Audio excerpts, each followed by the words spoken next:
Kurunda police स्टेशनच्या वतीने रमजान ईद पार्श्वभूमीवर पथसंचलन व मॉक ड्रिल। हिंगोली जिल्ह्याच्या वसमत तालुक्यातील कुरुंदा पोलीस स्टेशनच्या वतीने आगामी रमजान ईद सणाच्या पार्श्वभूमीवर कायदा व सुव्यवस्था अबाधित राखण्यासाठी कुरुंदा पोलीस स्टेशनच्या वतीने परिसरात पथसंचलन तसेच मॉक ड्रिलचे आयोजन करण्यात आले। या पथसंचलनात पोलीस अधिकारी, कर्मचारी तसेच होमगार्ड दलाचा सहभाग होता।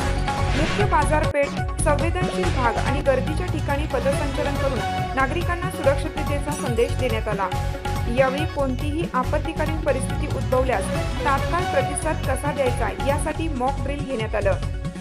पोलीस प्रशासनाने नागरिकांना अफवांवर विश्वास न ठेवण्याचे, सोशल मीडियावर अप्रामाणिक माहिती प्रसारित न करण्याचे आवाहन केलं। तसेच सण शांततेत व उत्साहात साजरे करण्यासाठी सर्वांनी सहकार्य करावे असे आवाहन करण्यात आलं। या उपक्रमामुळे नागरिकांमध्ये सुरक्षिततेची भावना निर्माण झाली असून पोलीस प्रशासनाच्या या तयारीचे सर्वत्र स्वागत होत आहे।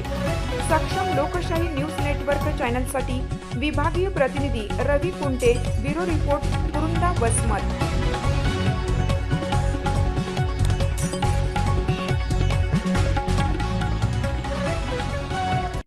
Subscribe now